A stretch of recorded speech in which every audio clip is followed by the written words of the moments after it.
Good afternoon students. आज हम transport in plant chapter जो अपना हुआ था उसी के बाकी का पार्ट्स का हम डिस्कशन आज करेंगे। पहले तो हमने शुरुआत में इंट्रोडक्शन पार्ट कर लिया था, मैंने आपको मीन्स ऑफ ट्रांसपोर्ट समझा दिया था। मीन्स ऑफ ट्रांसपोर्ट समझने के बाद आपने तीन चीजें उसमें पढ़ी थी, सिंपल डिफ्यूजन, फैसिलिटेटेड डिफ्यूजन और एक्टिव ट्रांसपोर्ट। आपने इन तीनों को एक बार रिवाइज कर लिया है। आज हम उसके आगे उस चैप्टर का सेकेंड पार्ट शुरू कर रहे हैं, that is transport in plant. हम आगे की चीजें शुरू करेंगे। हमारा जो चैप्टर का नाम है वो है ट्रांसपोर्ट इन प्लांट्स। हम आज डिस्कस कर रहे हैं पार्ट 2। ठीक है बेटा, ट्रांसपोर्ट इन प्लांट पार्ट 2। हम आज सबसे पहले इसके डिस्कशन में जब आगे बढ़ेंगे तो हमारा जो मेन डिस्कशन है वो यहां से शुरू होना चाहिए।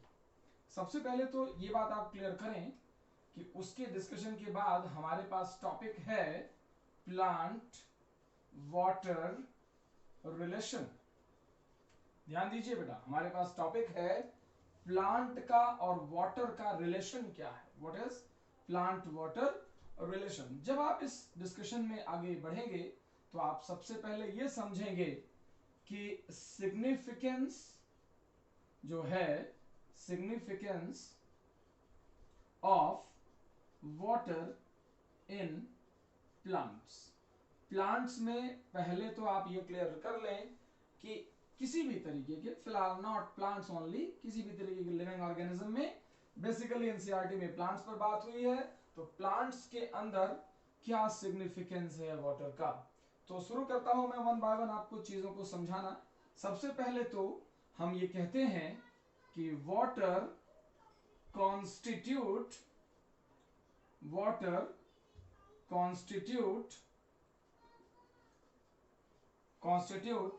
more than 80% part of protoplasm. जो ये वाटर है, ये जो लिक्विड पार्ट है जिसे आप फिजिकल बेसिस ऑफ लाइफ कहते हैं, इसका 50% पार्ट वाटर ही कॉन्स्टिट्यूट करता है, मोर देन। तो एक तो ये सिग्निफिकेंस आपके दिमाग में रहे। Water is essential for photosynthesis, essential for photosynthesis. आप ये बात भी अच्छे से जानते हैं कि वाटर जो है वो फोटोसिंथेसिस के लिए एक एसेंशियल कंपोनेंट है। आपने ये भी पढ़ा है कि वाटर मिनरल ट्रांसपोर्ट के लिए बहुत जरूरी है। वाटर के थ्रू मिनरल ट्रांसपोर्ट होता है। आप ये बात जानते हैं कि ऊपर की तरफ से पानी उड़ता रहता है, तो इस चीज में ये होता है। चौथे नंबर पे हम बात कर रहे हैं कि प्लांट्स के अंदर टेम्परेचर रेगुलेशन का जो भी काम है वो वाटर ही कंप्लीट करता है। इसके अलावा आप ध्यान दीजिए, सेल को एक्सटेंड करना, सेल इलांगेशन और एक्सटेंशन, ये वाटर का काम है। जब तक सेल की टर्जिडिटी नहीं बढ़ेगी तब तक सेल एलोंगेट नहीं होगी, एक्सटेंड नहीं होगी। तो सेल एलोंगेशन और एक्सटेंशन काम है, यानी कि कह सकते हैं कि ग्रोथ के लिए बहुत रिस्पॉन्सिबल है। और सबसे एंड में अगर हम इन सब बातों को समझते जाएं कि 80% प्रोटोप्लाज्म बनाता है, एसेंशियल फोटोसिंथेसिस के लिए है ही, मिनरल ट्रांसपोर्ट करता है, प्रेशर टेम्परेचर के रेगुलेशन में लगा हुआ है, सेल को इलांगेट करता है, उसको एक्सटेंशन में लगा हुआ है, और सबसे लास्ट में आप ये भी जान लें कि इंट्रासेलुलर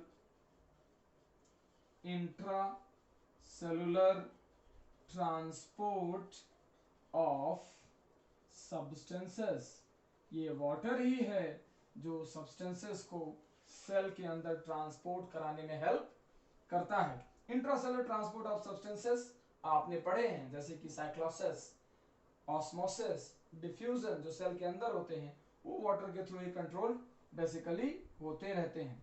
ध्यान रहे कि इतने सारे रोल्स की वजह से वाटर कभी भी किसी भी प्लांट के लिए लिमिटिंग हो सकता है। जनरली वाटर फोटोसिंथेसिस में लिमिटिंग नहीं होता।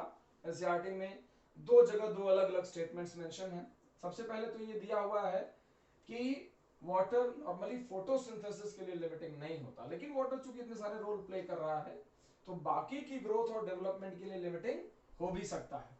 तो हम इसी पॉइंट ऑफ व्यू से आगे बढ़ रहे हैं और थोड़ी बातें और भी कर रहे हैं। कुछ डेटा मेंशन है, जरा एक बार आप इन पर भी ध्यान दे दें।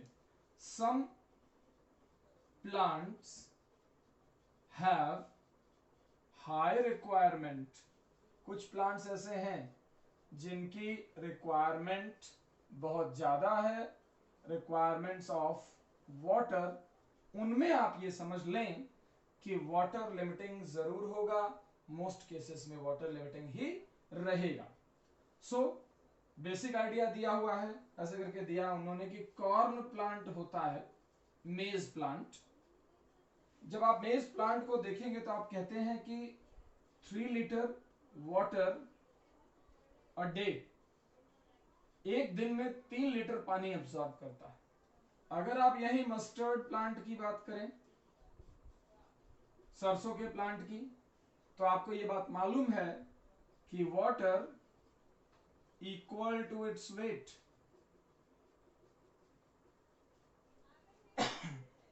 अपने वेट के बराबर पानी एब्सॉर्ब करता है इन 5 आवर्स, 5 घंटे में ही अपने वेट के बराबर पानी एब्सॉर्ब कर लेता है मस्टर्ड प्लांट। सो एक जनरल डेटा ये मेंशन है बेटा कि लिविंग tissues contain about 92%, ध्यान से बहुत इंपॉर्टेंट डेटा है, 92% ऑफ वाटर कंटेंट। ये जो लिविंग टिश्यूज हैं, अगर हम देखें जितने भी ग्रास हर्बेसियस पार्ट्स हैं सभी में लिविंग टिश्यूज में जनरली 92% कंटेंट वाटर का पाया जाता है। ध्यान रहे कि हम ये सब बातें जब समझते हैं तो एक नई चीज, एक नया डिस्कशन हमारे सामने आता है, हम उसी पर आपको आगे प्रोसीड करा रहे हैं।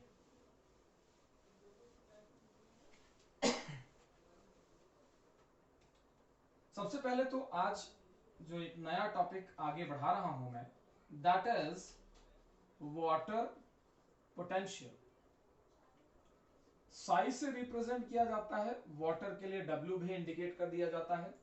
वाटर पोटेंशियल जल विभव कहते हैं, इसकी कॉन्सेप्ट आपको जरूर याद होनी चाहिए, ये भी एक बहुत ही जरूरी कॉन्सेप्ट है यहाँ। तो जल विभव वाटर पोटेंशियल पर बात करते हैं। सबसे पहले 1 बाय 1 समझते हैं।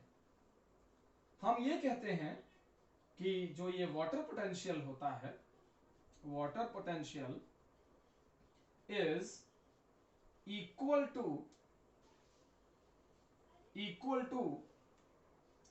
kinetic energy of a system। water potential is equal to kinetic energy of a system। ये जो पूरा वाटर पोटेंशियल है ये किसी सिस्टम की काइनेटिक एनर्जी के बराबर ही होता है। डेफिनेशन कुछ इस तरीके से भी है जो एनसीईआरटी में मेंशन है। Total chemical potential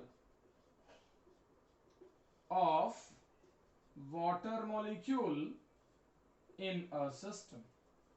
total chemical potential of water molecule in a system, ये एक डेफिनेशन इस तरीके से भी कही जा सकती है। ध्यान रखें, आप इसे ऐसे भी डिफाइन कर सकते हैं बेटा, that sum total of all free energies, sum total of all free energies associated with all free energy associated with water molecule in a system। किसी एक सिस्टम में वाटर मॉलिक्यूल से एसोसिएटेड सारी फ्री एनर्जी का sum total सब मिला दिया जाए तो हम उसे क्या कहते हैं बेटा, वाटर पोटेंशियल की बात हम वहां पर लेकर आते हैं। ध्यान रहे 2-3 बातें यहां जरूरी हैं, सबसे पहले उन पर चलते हैं, फोकस करते हैं। बेसिक बातें यहां ये हैं कि ये जो वाटर पोटेंशियल होता है, ये जो वाटर पोटेंशियल होता है, ये प्योर वाटर के लिए 0 होता है और ये वैल्यू मैक्सिमम है। इस बात से ये बात आप क्लियर कर लीजिए कि वैल्यू मैक्सिमम है। ये बात मेजर्ड नहीं है, ये बाय कन्वेंशन है। हमने कह दिया कि ये बात कन्वेंशन के थ्रू डिसाइड हुई है। लोगों ने डिसाइड कर लिया बैठ करके कि हम जो मैक्सिमम वाटर है जो प्योर वाटर है उसका हम वैल्यू मैक्सिमम मानेंगे, वाटर पोटेंशियल की वैल्यू 0 रखेंगे और उसे ही हम मैक्सिमम देंगे। यानी कि ये बात एकदम क्लियर हो जाती है that all solutions have negative water potential। जितने भी सॉल्यूशंस हैं वो सब नेगेटिव वाटर पोटेंशियल रखते हैं। ये बात भी आप यहां पर एज अ फैक्ट मानकर चलिए। तो ध्यान रखें, आपने एक बात समझी हुई है, आपने कहा होगा कि वाटर है प्लस अगर मान लीजिए मैंने कहा कि सॉल्ट है तो इज इक्वल टू आपने कहा सॉल्ट सोल्यूशन है, सॉल्ट सोल्यूशन है। You may know this that water is solvent, water is solvent, salt is solute, and the solution is already mentioned above is salt solution। solvent solute is equal to solution। solvent की अगर हम बात करें तो हमने pure water की जब बात की तो हमने कहा 0 है वैल्यू। क्या है वैल्यू? 0 है। You must recall from the above discussion, value is 0। यहां पर प्लस के बाद क्या है हमें नहीं मालूम, we don't know, लेकिन यहां पर हम कह रहे हैं कि वैल्यू नेगेटिव है।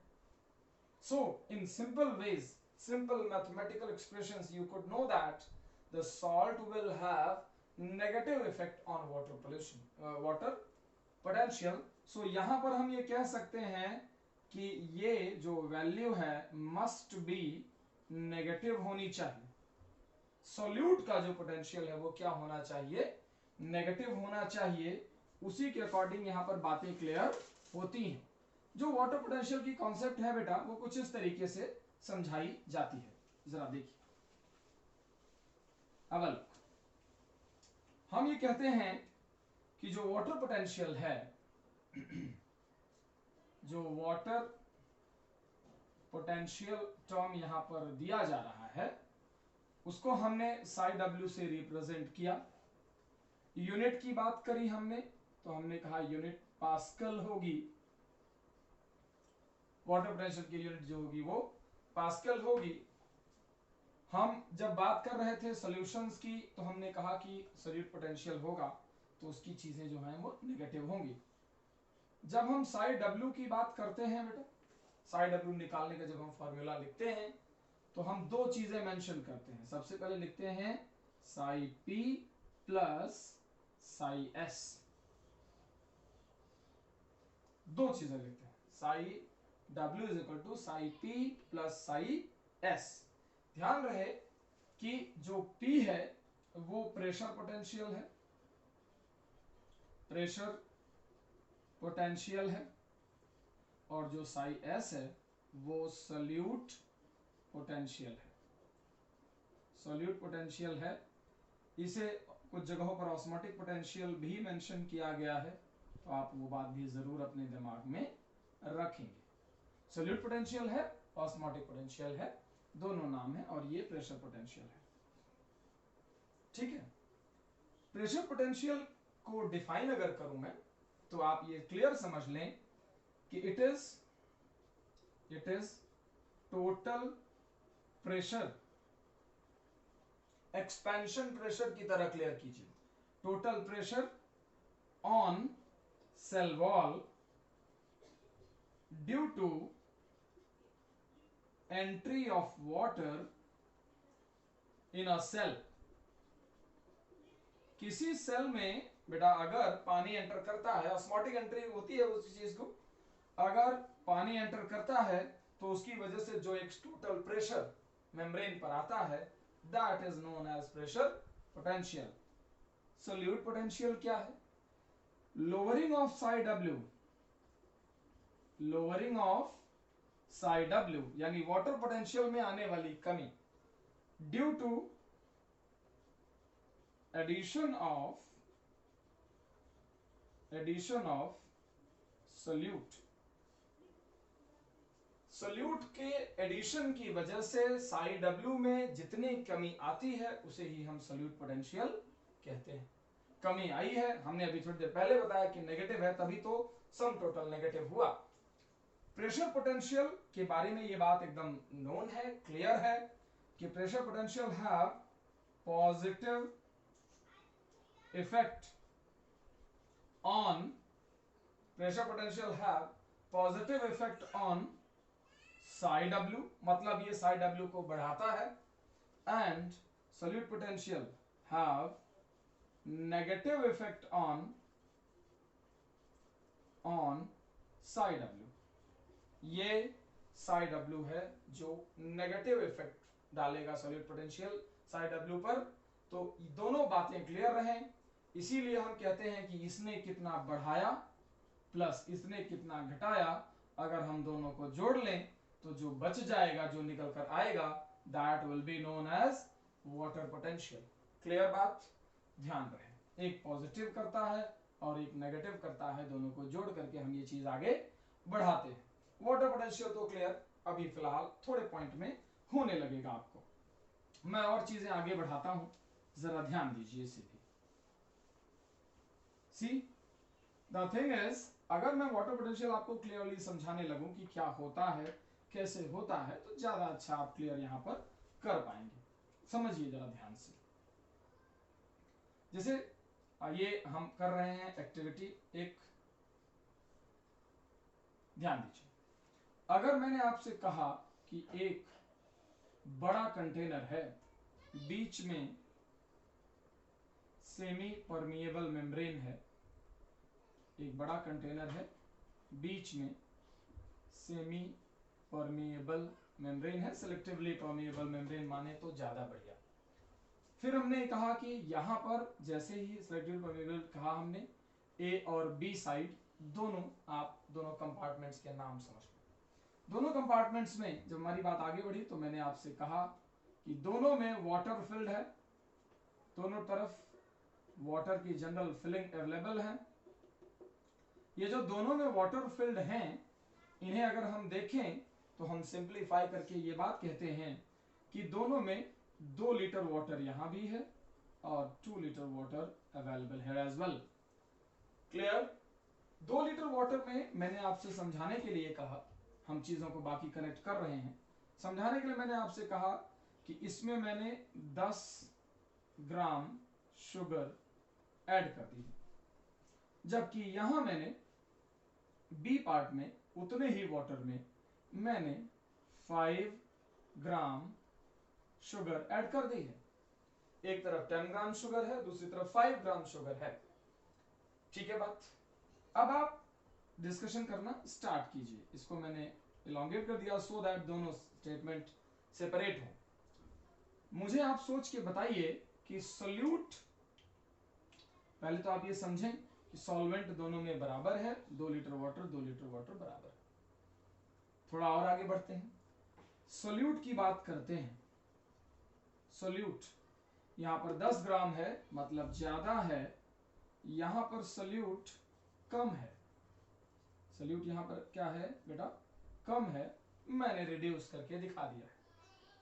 सोल्यूट ज्यादा और कम है तो उसके साथ और क्या कनेक्ट होगा, ये जरा देखिए। मैंने दूसरे नंबर पे कहा कि सोल्यूट अगर यहां ज्यादा है तो फ्री वाटर मॉलिक्यूल यहां कम है। फ्री वाटर अगर देखें तो यहां पर कम रहेगा, फ्री वाटर इज लेस।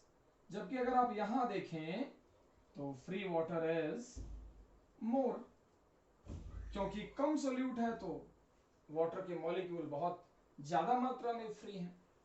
जहां पर फ्री वाटर मॉलिक्यूल कम है वहां पर साई डब्ल्यू ऑब्वियसली कम होगा, क्योंकि हम वाटर पोटेंशियल की बात कर रहे हैं तो वाटर के फ्री एनर्जी की बात कर रहे हैं। तो अगर वाटर ही फ्री नहीं है तो उसकी फ्री एनर्जी कहां से अवेलेबल होगी, या वाटर से रिलेटेड एनर्जी की अगर बात कर रहे हैं तो साई डब्ल्यू यहां पर कम होगा। जबकि दूसरी तरफ जहां फ्री वाटर मॉलिक्यूल ज्यादा हैं वहां साई डब्ल्यू श्योरली ज्यादा होगा, ये ध्यान रहे। ठीक है, यानी बेसिक आइडिया ये दिया हुआ है कि ए पार्ट की तरफ कम साई डब्ल्यू और बी पार्ट की तरफ ज्यादा साई डब्ल्यू हमने कंफर्म किया। इसका ये मतलब है कि वाटर हमेशा जब फ्लो करेगा सेलेक्टिवली परमिएबल मेम्ब्रेन के वाया, जब वाटर फ्लो करेगा तो वाटर हाई साई डब्ल्यू से लो साई डब्ल्यू की तरफ फ्लो करता है।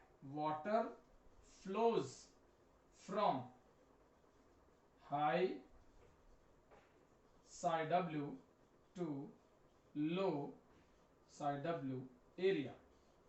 ध्यान रहे कि वाटर हमेशा high psi W to low psi W area flow करेगा।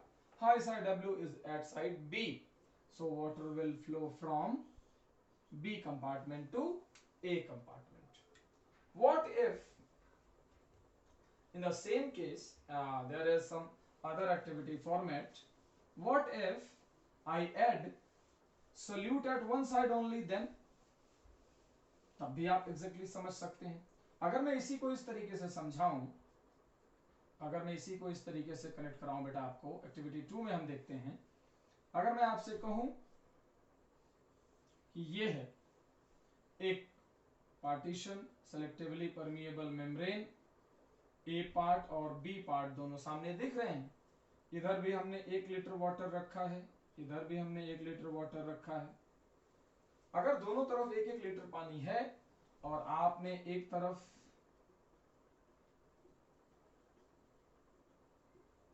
बी साइड आपने 10 ग्राम सॉल्ट ऐड किया है, 10 gram salt added at B side, what will happen?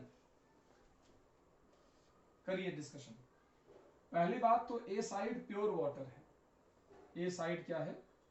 Pure water है। आप इस बात को फोरमोस्ट याद रखिए, प्योर वाटर है और यहां सल्यूट है, डाल दिया है तो अब बन गया है सॉल्यूशन है, सॉल्ट सॉल्यूशन है।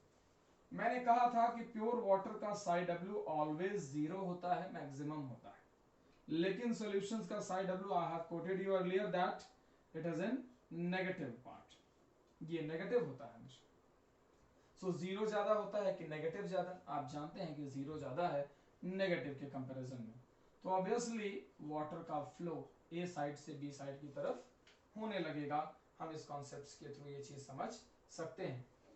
साई डब्ल्यू के 2 फॉर्मूले वेल नोन है, 1 बाय 1 क्लियर कीजिए। अगर हम बात करें साई डब्ल्यू की, तो ये साई एस के बराबर होता है, एग्जैक्टली बराबर, अगर when there is no pressure, when there is no pressure on solution, अगर सॉल्यूशन पर एटमॉस्फेयर के साइड से कोई प्रेशर नहीं लगा है, कोई प्रेशर नहीं, तो फॉर्मूला साई डब्ल्यू का होगा psi W is equal to psi S के बराबर। But if solution has some pressure imposed from atmosphere, its psi w will be psi s plus psi p। psi s की value negative होती है, तब दोनों को जोड़ करके बनेगा। यानी यहां मैं लिख दे रहा हूं condition, when solution have atmospheric pressure, जब सॉल्यूशन पर एटमॉस्फेरिक प्रेशर का एक्सपोजर है, यानी एटमॉस्फेयर का कोई दबाव बना हुआ है, तो उसका फॉर्मूला कैसे होगा बेटा? इस तरीके से उसका फॉर्मूला हम मेंशन करेंगे। तो ये बात ध्यान रहे, आपको मैं पहले समझा चुका हूं कि साई एस साई डब्ल्यू को घटाता है और साई पी साई डब्ल्यू को बढ़ाता है, तो इन दोनों के सम टोटल घटाना और बढ़ाना। एक बार यहां फिर से देख लीजिए, ये negative impact and this is positive impact, इन दोनों के सम टोटल से एडिशन से जो निकल कर आता है that is known as psi W. ये बात आप ध्यान रखें कि साई डब्ल्यू के सिग्निफिकेंसेस बहुत हैं। साई डब्ल्यू ही है जो तरह तरह के सिस्टम में आप जानते हैं कि साई डब्ल्यू दो चीजों से अफेक्ट होता है। Sai W is affected by psi w is affected by two things. First, amount of water, ज्यादा अमाउंट होगा तो ज्यादा एनर्जी होगी, तो कुल मिलाकर के ज्यादा साई होगा। अगर अमाउंट ज्यादा, ध्यान दीजिए, तो एनर्जी ज्यादा, तो साई डब्ल्यू ज्यादा। ये एक चीज रहेगी दिमाग में। दूसरी, ये ग्रेविटी से इंपैक्ट होता है। दूसरी चीज है ये ग्रेविटी। ध्यान रखिए कि हाइट जितनी ज्यादा होगी, हाइट जितनी ऊंचाई से पानी गिर रहा है, हाइट जितनी ज्यादा होगी, साई डब्ल्यू उतना ही बढ़ता जाएगा। That is why dams have turbines at lower places and आप जानते हैं टर्बाइन नीचे की तरफ होती है और पानी का जो सोर्स है वो ऊपर से पानी नीचे गिरता है। ये भी आप समझते हैं कि वाटर चूंकि हमेशा high psi W to low psi W ही चलता है फ्री में, अगर बिना एनर्जी के देखें तो, तभी आप कहते हैं कि पानी की टंकियां छतों पर लगाई जाती हैं, so that water can flow downward without expenditure of additional energy. तो ये कुछ एक चीजें सिग्निफिकेंस के तौर पर रहें। पाइपलाइंस, वाटर में प्लांट में वाटर का जो ट्रांसपोर्ट है वो सब इस तरीके से समझा जा सकता है। ऑस्मोटिक प्रेशर क्या होता है, जरा आप एक बार इस चीज पर समझेंगे, लेकिन उसके पहले हम ये समझेंगे कि हमारी नई कॉन्सेप्ट ऑस्मोसिस क्या है। पहले आप ऑस्मोसिस को क्लियर कीजिए, ऑस्मोसिस के बारे में जानिए नई चीज। सबसे पहले तो ये आप क्लियर कर लीजिए कि ये टर्म बेर्नौलिट नाम के एक साइंटिस्ट ने दिया है। उनके हिसाब से ऑस्मोसिस जो है वो कुछ इस तरीके से है, transfer of solvent from high to low concentration, transfer of solvent from high to low concentration via selectively permeable membrane. किसी भी सब्सटेंस का ट्रांसफर सेलेक्टिवली परमिएबल मेम्ब्रेन के via high concentration to low concentration अगर हो रहा है तो उसे ही हम ऑस्मोसिस कहते हैं। जानने वाले लोग ये बात जानते हैं कि ऑस्मोसिस कुछ और नहीं बल्कि डिफ्यूजन ऑफ लिक्विड है। It is nothing but diffusion of liquid. आपने पढ़ा है कि डिफ्यूजन ऑफ गैसेस हमने पहले पढ़ा, उसे डिफ्यूजन कहते हैं। डिफ्यूजन ऑफ लिक्विड जब होता है तो उसका नाम ऑस्मोसिस है, और अगर यही डिफ्यूजन सॉलिड का होने लगे then it will be called as sublimation. आपने पढ़ा है, तब हम उसे क्या कहने लगते हैं, सब्लिमेशन। आगे की बात डिस्कशन में आने से पहले आप ये समझ लें कि osmosis have two factors. Osmosis में दो प्रोमिनेंट फैक्टर्स हैं, दो प्रोमिनेंट फैक्टर्स रहे हैं। सबसे पहले प्रेशर और दूसरा है कंसंट्रेशन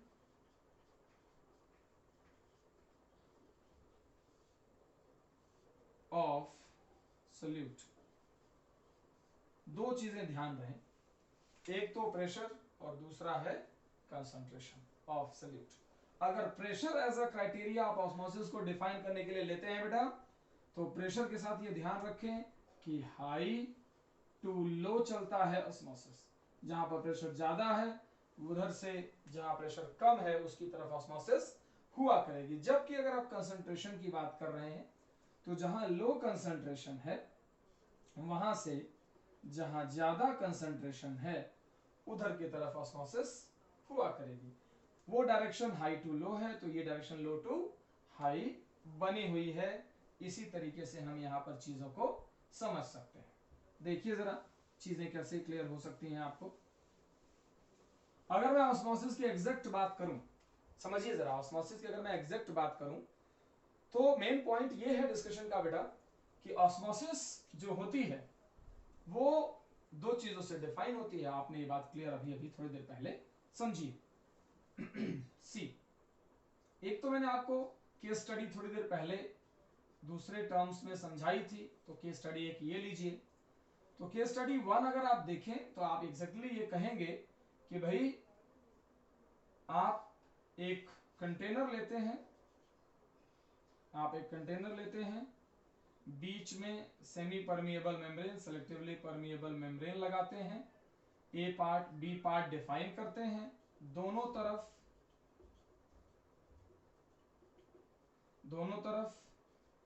2 लीटर H2O यहां, 2 लीटर H2O यहां रखते हैं।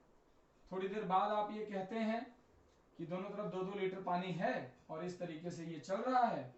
तो हमने यहां इसको ये कर रखा है ए से बी के तरफ कि जैसे ही हम देखते हैं कि यहां ए की तरफ हमने 10 ग्राम शुगर डाली है और यहां हमने 20 ग्राम शुगर डाली है, 20 ग्राम शुगर डाली है। आप ये बात क्लियर समझ गए होंगे कि अगर मैं वाइज बात करता इसके हिसाब से कि क्या साई डब्ल्यू है, तो आप एग्जैक्टली बता सकते थे कि यहां पर सोल्यूट कम है, तो इसका मतलब यहां का साई डब्ल्यू ज्यादा है, क्योंकि फ्री वाटर मॉलिक्यूल यहां ज्यादा है ए पार्ट में, और यहां पर साई डब्ल्यू जो है वो कम है क्योंकि सोल्यूट की मॉलिक्यूल्स ज्यादा है। सो इसका मतलब है कि water will flow from this to this. आपको मैंने अभी थोड़ी देर पहले समझाया कि low concentration to high concentration की ओर चलता है अगर हम सोल्यूट कंसंट्रेशन को क्राइटेरिया ले लें तो। ये डायरेक्शन इस तरफ से। लेकिन अगर यही चीज आपकी स्टडी 2 में देखें, कि स्टडी 1 आपने सोल्यूट वाइज देखी, जो मैंने सोल्यूट की कंसंट्रेशन के अकॉर्डिंग क्लैरिफाई करी है, लेकिन केस स्टडी 2 अगर आप देखें तो मैं यही चीज मैं आपको अब बताने वाला हूं। सेलेक्टिवली परमिएबल मेम्ब्रेन ये रही और पार्ट ए पार्ट बी दोनों तरफ रहे, यहां पर ये इस तरीके से है, यहां पर ये रहे, और इन्हीं के साथ हमने ये देखा, इन्हीं के साथ हमने ये चीज समझी कि दोनों तरफ केवल प्योर वाटर ही है, दोनों तरफ प्योर वाटर है, 2 लीटर पानी इधर है, 2 लीटर पानी इधर है, बीच में सेलेक्टिवली परमिएबल मेम्ब्रेन है, मैंने कोई भी सोल्यूट ऐड नहीं किया हुआ है। आपको इस सिचुएशन में ये बात एकदम क्लियर पता चल जाएगी कि there will be no net flow of water molecule. हालांकि वाटर मॉलिक्यूल फ्लो करते रहेंगे, लेकिन जितने molecule A side to B side जाएंगे उतने ही बी टू ए भी आ जाएंगे, और ये पूरा का पूरा सिस्टम एक डायनामिक इक्विलिब्रियम में सेट रहेगा। डायनामिक इक्विलिब्रियम से मेरा मतलब नेट फ्लो नहीं होगा, लेकिन फ्लो होता रहेगा। ठीक है, तो ए टू बी, बी टू ए, इस तरीके से चीजें दिखाई जाए। अगर मैं इसी में ये कहूं कि एक मैंने पंप सेट कर दिया, when I have configured a pump, एक मैंने पंप सेट कर दिया है जो उस तरफ से इस तरफ आएगा, प्रेस करेगा। अगर ये पंप सेट कर दिया, इसका मतलब है कि मैंने साई पी की व्यवस्था कर दी है, प्रेशर दिया है। अगर मैंने प्रेशर की बात की और इस तरीके से, तो आप जानते हैं कि pressure will increase Sai W, कहा था पॉजिटिव इंपैक्ट डालता है। तो जैसे इधर से प्रेशर आएगा, तो आप बताइए यहां पर, यहां प्रेशर 0 है, लेकिन यहां प्रेशर पॉजिटिव है, प्रेशर 0 प्रेशर पॉजिटिव। जब प्रेशर पॉजिटिव है, अब देखिए प्रेशर 0 है, प्योर वाटर है, तो साई डब्ल्यू की वैल्यू कितनी, 0। But if pressure is imposed on pure water, psi w can be increased। ध्यान रखिए कि लिखा है मैक्सिमम वैल्यू 0 psi w की, चूंकि प्लांट्स में एक्स्ट्रा प्रेशर कहीं से नहीं लगता, वो प्लांट का केस है। लेकिन आर्टिफिशियली अगर आप प्योर वाटर पे वर्क करेंगे तो उसका जो psi w है वो जरूर पॉजिटिव रेंज में चला जाएगा। जब पॉजिटिव रेंज में चला जाएगा तो 0 से ज्यादा होता है कि नहीं पॉजिटिव, ऑब्वियसली होता है। तो फिर बी कंपार्टमेंट से ए कंपार्टमेंट में वाटर मॉलिक्यूल्स का फ्लो अपने आप होने लगेगा। This will be case study 2 for your reference. ये आपके रेफरेंस के लिए केस स्टडी 2 हो गई जो आप यहां पर क्लैरिफाइड कर सकते हैं। ऑस्मोसिस का एक इंपॉर्टेंस ये है कि हम ये कहते हैं कि ऑस्मोसिस के थ्रू ही प्लांट्स में सब्सटेंस एक जगह से दूसरी जगह जाते हैं। आप जानते हैं कि सेल के अंदर ऑस्मोसिस ऑपरेट होती रहती है। आप समझते हैं कि सेल के अंदर ऑस्मोसिस ऑपरेट होती रहती है। हम उसी तरीके से इन चीजों को एक बार यहां पर क्लियर कराते हैं। ध्यान रहे, ये कुछ आपको रिकॉलिंग के लिए मैं स्पेशल नोट्स समझा दे रहा हूं। जैसे कि आप ये बात कहते हैं कि सोल्यूट अगर ज्यादा हुआ तो साई एस कम हुआ। यही सबसे बड़ा कंफ्यूजिंग पार्ट है, सोल्यूट ज्यादा तो साई एस कम कैसे, और उसके साथ अगर साई एस कम है तो साई डब्ल्यू भी कम है। स्टूडेंट्स को ये तो कनेक्ट होता है कि सोल्यूट ज्यादा तो साई डब्ल्यू कम, लेकिन ये कनेक्ट नहीं होता कि साई एस कैसे कम हुआ। सोल्यूट ज्यादा हुआ तो साई एस ज्यादा होना चाहिए, बिल्कुल ज्यादा होना चाहिए। आपसे मैं एक सवाल पूछता हूं, उसका आप जवाब दीजिए। सवाल यह है कि एक ग्लास वाटर था, 1 ग्लास वाटर, हमने उसमें 10 ग्राम शुगर जोड़ी और आपने मुझसे कहा कि इसका साई डब्ल्यू कितना है। सॉरी, पहले हम साई एस पर बात कर रहे हैं। आपने मुझसे कहा कि 10 ग्राम जोड़ते ही साई एस कितना बना। मैंने आपसे कहा 10,000 किलो पास्कल।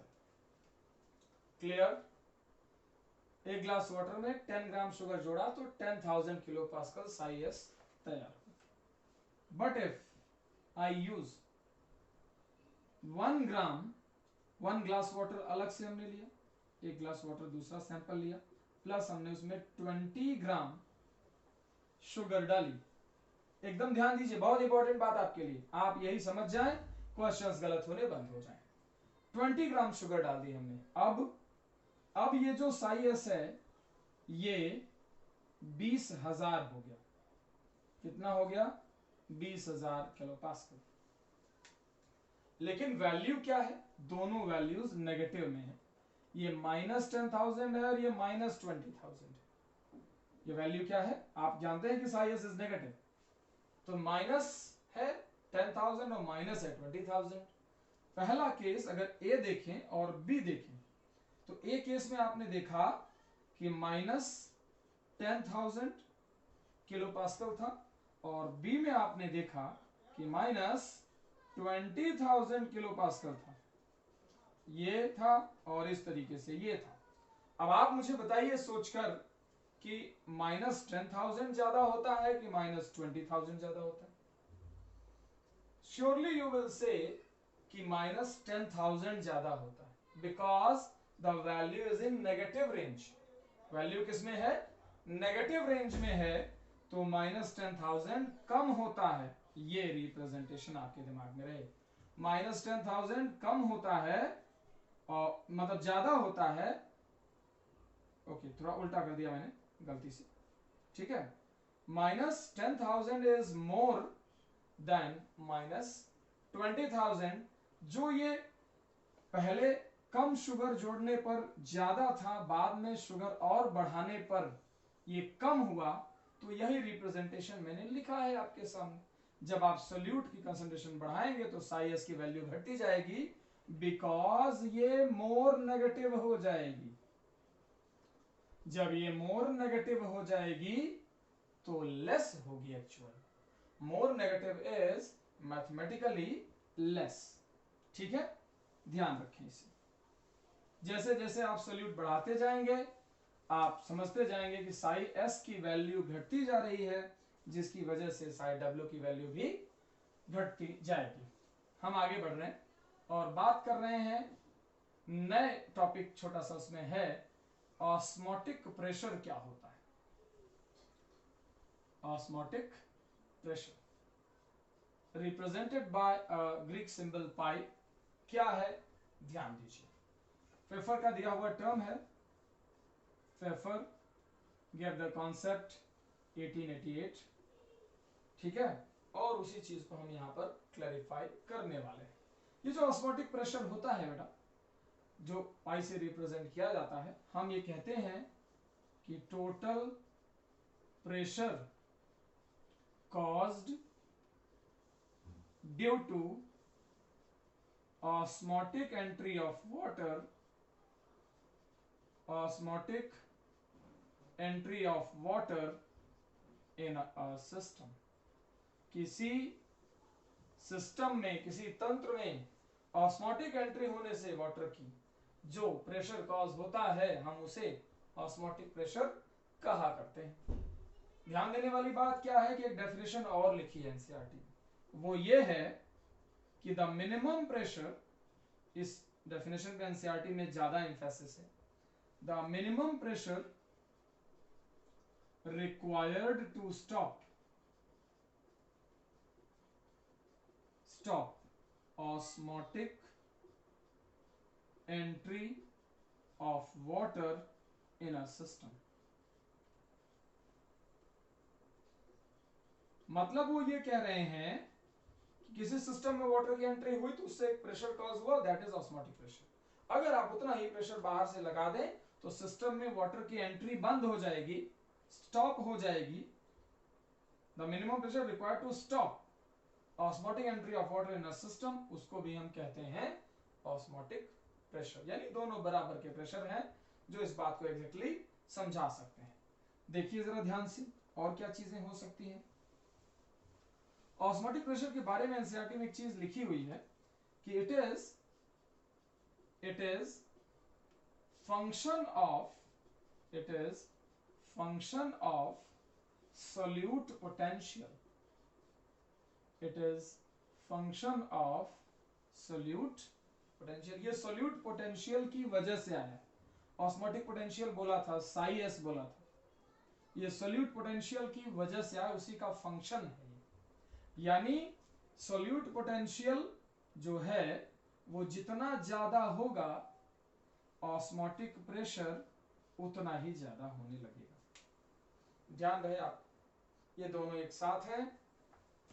फॉर्मूला ये है दोनों में कि psi S is equal to minus pi. Reason ये है कि ये जो साई एस है ये बेटा नेगेटिव है। साई एस क्या है, नेगेटिव है, और ओपी जो है वो पॉजिटिव है।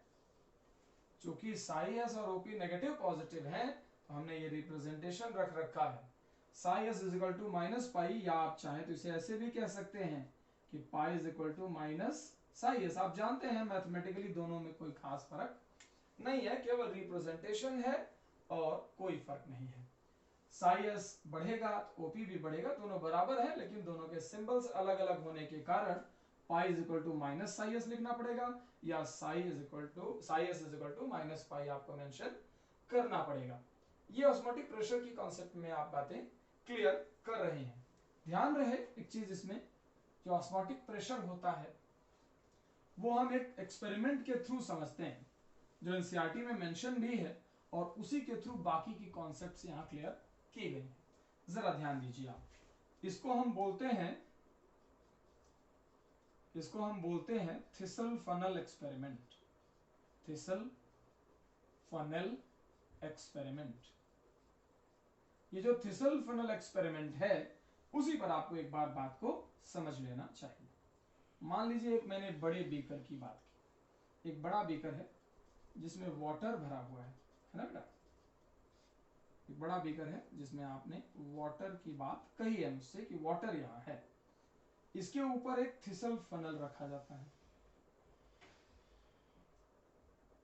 इसके ऊपर एक बड़ा थिसल फनल रखा जाता है इस तरीके से, उल्टे साइड में है। यहां पर एक अलग से मेम्ब्रेन डली हुई है, दिस इज, ये बंधी हुई मेम्ब्रेन है। मैं उसको यहां पर नॉर्मलग्रेट कर दे रहा हूं कि एक semi permeable, selectively permeable membrane है। इस फनल के अंदर, जो थिसल फनल है, इसके अंदर पानी भरा है, लेकिन उसमें शुगर भी घुली हुई है। शुगर प्लस वाटर दोनों यहां डले हुए हैं, यानी ये सॉल्यूशन है और ये प्योर वाटर है। प्योर वाटर बाहर, सॉल्यूशन अंदर, थिसल फनल इस तरीके से अरेंज करके रखी गई। आप बताइए क्या होगा। थोड़ी देर में ही आप देखेंगे कि ये जो पानी बाहर है ये शुगर के अट्रैक्शन की वजह से, चूंकि आप जानते हैं कि सिस्टम का साई डब्ल्यू कम हो गया है और प्योर वाटर का साई डब्ल्यू ज्यादा हो गया है, तो पानी ज्यादा साई डब्ल्यू से कम साई डब्ल्यू की तरफ तो जाएगा ही जाएगा। तो ये पानी बाहर से अंदर की ओर जाने लगता है, ये वाटर फ्लो है। ये पानी बाहर से अंदर की तरफ जब जाने लगता है तो ये ऊपर की तरफ एक प्रेशर यहां कॉज करता है। ये ऊपर जाने लगेगा, प्रेशर कॉज करेगा। This pressure is known as osmotic pressure.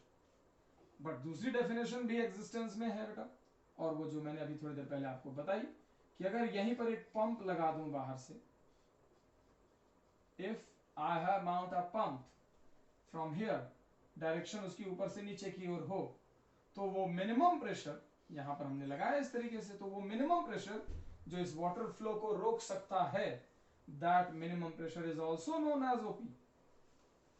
यानी ये इसने ऊपर लगाया तो उसने ऊपर से नीचे लगाया, तो अगर वो रोक दे तो that is also called as OP. ध्यान रहे कि सोल्यूट शुगर की कंसंट्रेशन जितनी ज्यादा होगी, पानी उतने ही फोर्स से अंदर जाएगा और उसे रोकने के लिए उतना ही ज्यादा फोर्स लगाना पड़ेगा। That is why we have quoted earlier that कि ऑस्मोटिक प्रेशर जो है वो शुगर का यानी साई एस का ही फंक्शन है, क्योंकि यहां शुगर जितनी ज्यादा हो रही है पानी उतना ही ज्यादा फ्लो अंदर की तरफ कर रहा है। ये थिसल फनल एक्सपेरिमेंट आप जरूर याद रखेंगे टू अंडरस्टैंड ऑस्मोटिक प्रेशर। ठीक है, ये चीज ध्यान रखें। चलिए आगे समझते हैं, एक नई चीज क्लियर करते हैं। आपने एक टर्म पढ़ा है and the term is plasmolysis. The term is plasmolysis. जरा प्लाज्मोलिसिस पर ध्यान दीजिए कि प्लाज्मोलिसिस है क्या एक्चुअली। अगर आप प्लाज्मोलिसिस पर ध्यान दें बेटा तो आपको ये पता चलेगा, प्लाज्मोलिसिस के बारे में ये कॉन्सेप्ट क्लियर हो जाएगी आपकी कि प्लाज्मोलिसिस में ये कॉन्सेप्ट क्लियर हो जाएगी कि दिस इज प्लाज्मा और लाइसिस दो वर्ड्स हैं। प्लाज्मा माने लिविंग मैटर, साइटोप्लाज्म और न्यूक्लियोप्लाज्म मिलाकर बना है, और उसके बाद लाइसिस का मतलब होता है डिग्रेड, डिग्रेडेशन। सो लिविंग मैटर का डिग्रेडेशन किसी भी तरीके से हम प्लाज्मोलिसिस के नाम से यहां पर एड्रेस करेंगे। सो डिग्रेडेशन ऑफ साइटोप्लाज्म डिफाइन करता हूं जरा बातों को। The process is degradation of cytoplasm, degradation of cytoplasm when a cell placed in, when a cell placed in hypertonic solution। एक नया टर्म आया है आपके सामने, that is hypertonic solution। क्या है ये टर्म समझिए जरा। हाइपरटोनिक सॉल्यूशन टर्म ये है, कुछ इस तरीके से समझाना है हमें कि तीन तरह के सॉल्यूशंस होते हैं। Solutions can be of three types. आइए फर्स्ट स्टडी करते हैं इस बात को। Solution can be of three types. पहले नंबर पे आपने कहा हाइपोटोनिक, दूसरे नंबर पे आप कहेंगे आइसोटोनिक, तीसरे नंबर पे आप कहेंगे हाइपरटोनिक। ध्यान दीजिए क्या हैं तीनों। हाइपोटोनिक सॉल्यूशंस वे सॉल्यूशंस हैं जिनकी ऑस्मोलरिटी, जिनका कंसंट्रेशन साइटोप्लाज्म से कम हो, यानी मैंने लिखा लेस, यहीं पर ध्यान दीजिए, लेस कंसंट्रेशन देन साइटोप्लाज्म। अगर साइटोप्लाज्म रेफरेंस है, साइटोप्लाज्म से कम कंसंट्रेशन रही, then we will call it as hypotonic. यहां मैंने कहा दूसरे पॉइंट में equal concentration than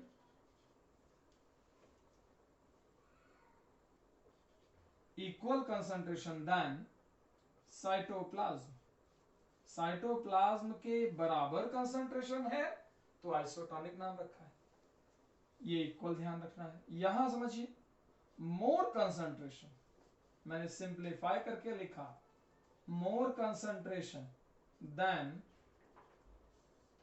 साइटोप्लाज्म। अगर कंसंट्रेशन साइटोप्लाज्म से ज्यादा है बेटा तो नाम रखा जाएगा हाइपरटोनिक सॉल्यूशन। क्लियर है बात? तो ये चीज आप ध्यान रखें, तीन तरह के सॉल्यूशंस हैं, इनके अलग अलग बिहेवियर हैं, तो इसी तरीके से हम बाद में डिस्कस करेंगे अपना। ऐसा कहा जाता है, मतलब सिंपल आइडिया ये है, एनसीईआरटी में इसका थोड़ा सा डिस्कशन मेंशन है, आपको एक बार मैं समझा देता हूं। पहले तो ये एक स्पेशल पॉइंट नोट करिए जो बहुत जरूरी है, वो ये रहा, during plasmolysis water first lost from cytoplasm, water पहले कहां से लॉस्ट होगा? साइटोप्लाज्म से, एंड देन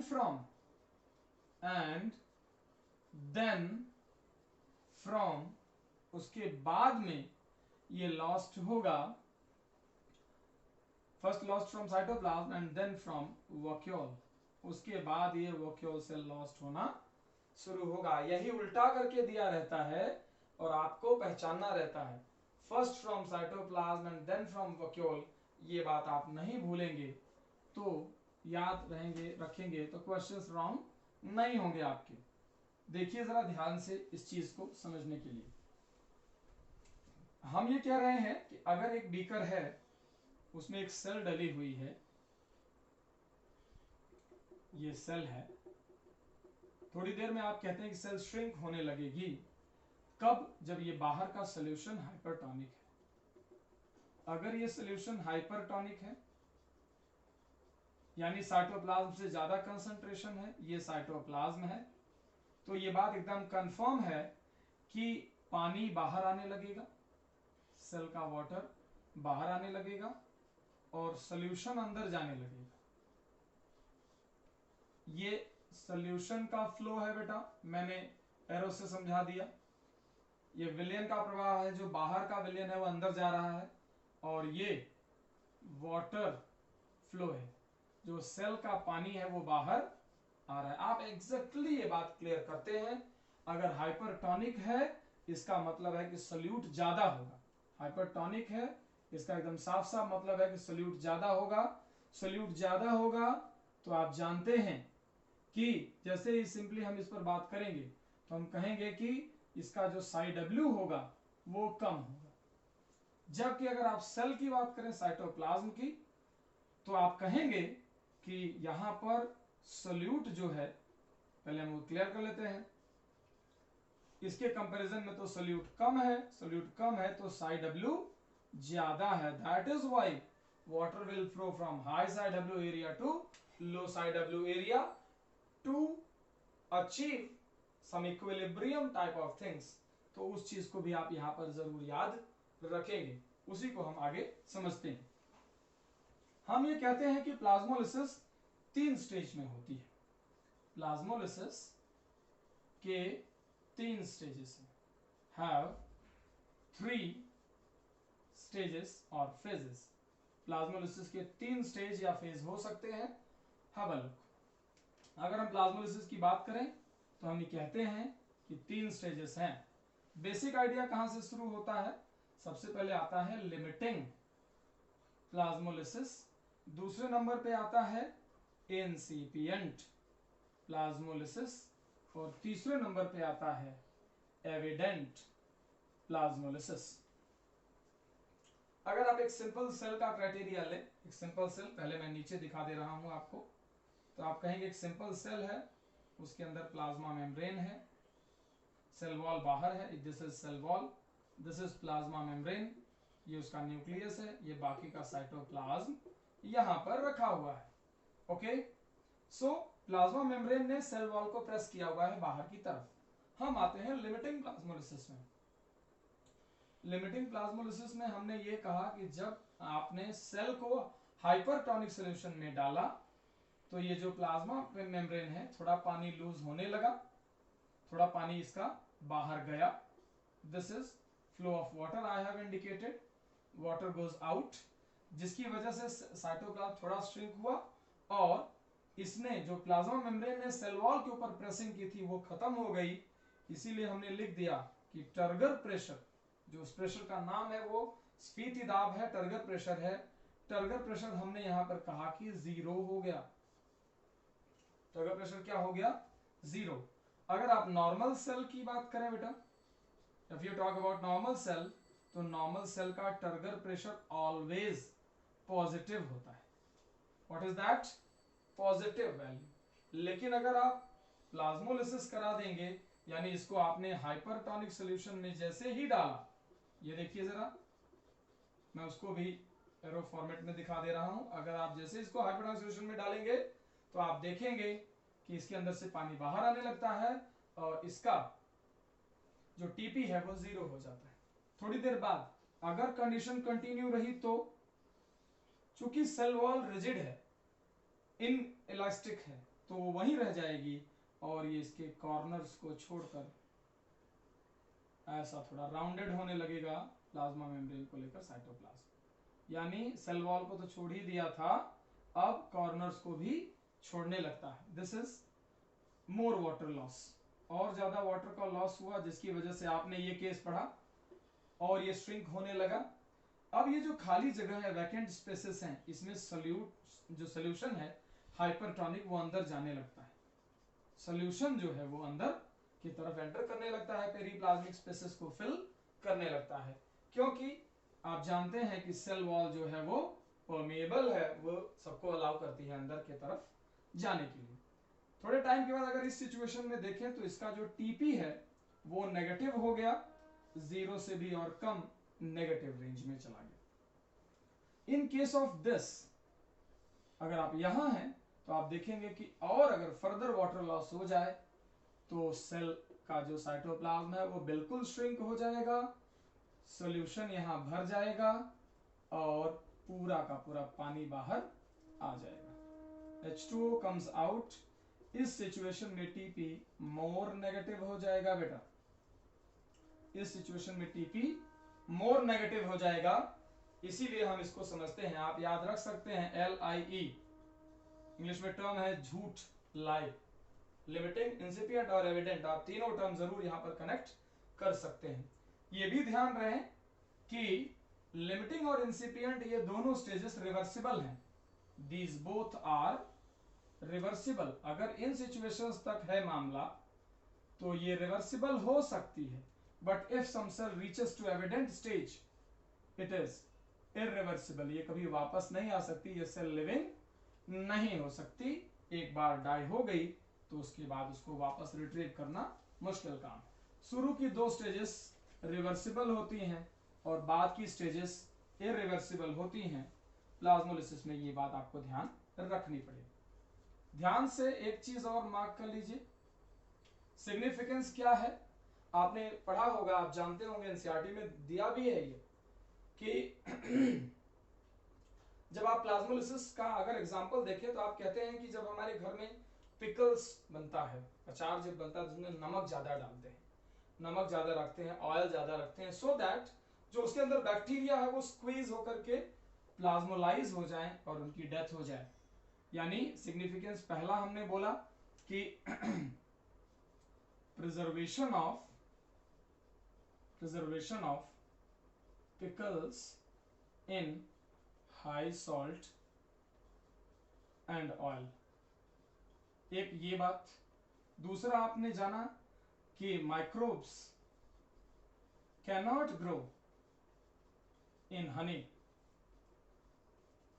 आप जानते हैं कि कोई भी माइक्रोब शहद में नहीं बढ़ सकता, रीजन उसका यही है।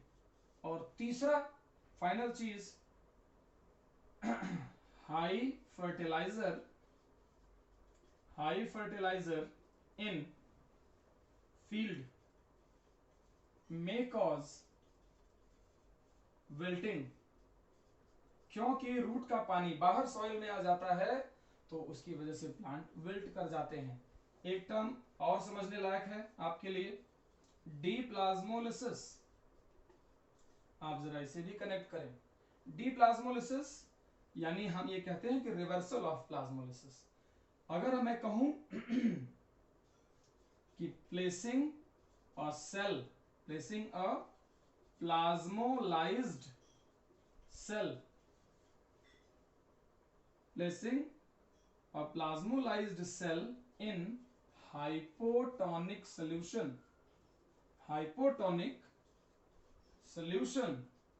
cause water absorption। ये वाटर अब्जॉर्प्शन कॉज करेगा। इसी वाटर अब्जॉर्प्शन को बेटा हम लोग कहते हैं कॉल्ड डीप्लाज्मोलिसिस। इसी को हम क्या कहते हैं, डीप्लाज्मोलिसिस। डीप्लाज्मोलिसिस प्लाज्मोलिसिस का अपोजिट है।